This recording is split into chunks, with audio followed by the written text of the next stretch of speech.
দেখছেন জিজু, আপনার সামনে কত বড় কথা বলছে, আর ছেলেটা ওই দিকে তাকিয়ে আছে কিসের জন্য? এই দিকে তাকাচ্ছে না কিসের জন্য? আমার জিজুকে দেখে কি ভয় পাচ্ছেন আপনি? আপনার জিজু বাঘ না ভাল্লুক, তাকে দেখে আমি ভয় পাবো? তাকে ভয় পাওয়ার কিচ্ছু নেই, আমার কাজ আছে, আমি চলে যাচ্ছি, পরে আপনাদের সাথে কথা বলে নিব। এখন আর আপনি একটু ভালোভাবে চলাফেরা করবেন, না হলে কিন্তু আপনার কপালে দুঃখ আছে। হারামজাদা, তোর এত বড় সাহস, তুই আমার শালিকাকে এভাবে হুমকি দিচ্ছিস? আমার দিকে তাকিয়ে কথা বল। আমি আপনাকে ভয় পাই নাকি? আপনি বললেন আর আমি ভয় পেলাম। আর আপনার শালিকাকে জিজ্ঞেস করেন তো ঘটনাটা কি ঘটেছিল। সেটা বড় কথা নয়, কিন্তু তোর এত বড় স্পর্ধা কি করে হচ্ছে? তুই আমার সাথে এভাবে তর্ক করতেছিস? তোর সাহস কত বড়? তুই আমার দিকে তাকিয়ে কথা বল। আপনি কে যে আপনার দিকে তাকিয়ে কথা বলতে হবে শুনি? আর আপনাকে আমি ভয় পাই নাকি? আপনি না হয় বিয়ে করে নতুন বউয়ের আঁচলের তলায় থাকবেন, আর আমি তার জন্য আপনাকে ভয় পাবো? এবার কিন্তু ভালো হচ্ছে না, বলে দিচ্ছি। কে তুই? আমার দিকে তাকিয়ে কথা বল। আর বাকিরা কোথায়? এই ছেলেটা কোথা থেকে এসেছে? আমি এর খোঁজ খবর নিতে চাচ্ছি এক্ষুনি। আমার কথা শুনে আমার বন্ধুগুলো তো হেব্বি মজা নিচ্ছে, কারণ তারা তো ভালো করে জানে যে এটা আমি। আর আমার বড় ভাইয়ার সাথে এরকম কথা বলতেছি, কিন্তু আমার বড় ভাই আমার কণ্ঠটা এখন পর্যন্ত চিনতে পারেনি, কারণ আমি অন্যভাবে কথা বলতেছি তার সাথে, তাই চিনতে পারেনি। আর ভাইয়ার শালিকা তো আমাকে চেনে না, যার দরুন আমি ভাইয়ার সাথে ভালোই মজা নিতে পারবো।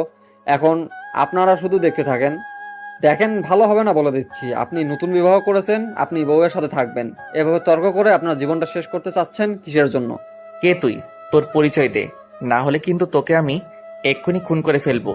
তুই একটু নড়বি না, ওইখানে থাক। আমি যাচ্ছি তোর কাছে। দেখেন আমার কাছে এসে লাভ নেই, আর আপনি যে কে আমি ভালো করে জানি, আর আমার পরিচয় পেলে আপনি কোনো কথা বলতে পারবেন না। তাই প্লিজ আপনি উপরে থাকেন, আমি যেখানে আছি সেখানে থাকি, আমার কাজ আমাকে করতে দেন। আপনি আপনার বউয়ের আঁচলের নিচে গিয়ে বসে থাকেন। তোর সাহস তো দেখে আমি অবাক হয়ে যাচ্ছি। তুই সবার সামনে এভাবে আমাকে অপমান করতেছিস কিসের জন্য? আর আমি বিয়ে করেছি, আমার বউয়ের আঁচলের নিচে থাকবো নাকি? তোর বউয়ের আঁচলের নিচে থাকবো, সেটা আমার ব্যাপার। আপনার এত বড় কলিজা, আপনি আমার বউয়ের আঁচলের নিচে যাবেন? আচ্ছা চলেন, যেতে পারেন, সমস্যা নেই, কিন্তু আপনার বউ আপনাকে ঠিক রাখবে তো, নাকি আবার কোনো অঘটন ঘটিয়ে ফেলবে?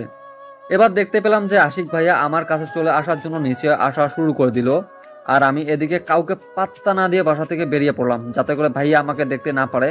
আর দেখতে পেলে তো লজ্জার একটা কারণ আছে, সেটা পাবে, আর সবাই কি ভাববে যে আমি ছোট ভাই হয়ে বড় ভাইকে এভাবে অপমান করলাম সবার সামনে। এটা অন্যরকম হয়ে যাচ্ছে না বিষয়টা? তাই আমি সেখানে এক মুহূর্ত দেরি না করে দৌড় দিয়ে বাইরে চলে আসলাম। বাইরে এসে খুব দ্রুত সবকিছু চেঞ্জ করে নিলাম, কারণ বাইরে একটা ভালো পোশাক ছিল আমার, সেটা পরে নিলাম। ভাগ্যক্রমে এটা বাইরে রেখেছিলাম, না হলে তো আজকে ধরা খেয়ে যেতাম। আমি ভদ্রবেশে আবার বাসার ভিতরে প্রবেশ করলাম। বাসার ভিতরে প্রবেশ করে দেখি ভাইয়া ছোটাছুটি করতেছে, আর সবাইকে বলছে ছেলেটা কোথায় গেল, ধরে নিয়ে আসো আমার সামনে, আমি ওকে দেখে নেব ওর কত বড় কলিজা আমার সাথে তর্ক করে। কিন্তু আমার বন্ধুগুলো তো ভালো করে জানে সেটা আমি ছিলাম, তাই তারা কোনো কথা বলতেছে না, চুপচাপ এখানে দাঁড়িয়ে রয়েছে আর মজা নিচ্ছে খুব ভালো করে। কি হয়েছে ভাইয়া, তুমি এরকম করতেছো কিসের জন্য? কোনো সমস্যা হয়েছে নাকি? সমস্যা হলে আমাকে বলো। কিছু না ভাইয়া, তেমন কোনো কিছু হয়নি, সব ঠিকঠাক আছে। তুমি তোমার কাজ করো। আর তুমি কোথায় গিয়েছিলে? তোমার তো দেখাই পাওয়া যায় না।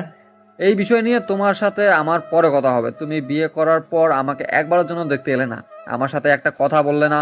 যখন থেকে বিয়ে করেছো তারপর থেকে আমার সাথে যোগাযোগ বন্ধ করে দিয়েছো। তোমার সাথে এটা নিয়ে আমি পরে কথা বলবো, এখন তোমার কি হয়েছে সেটা বলো।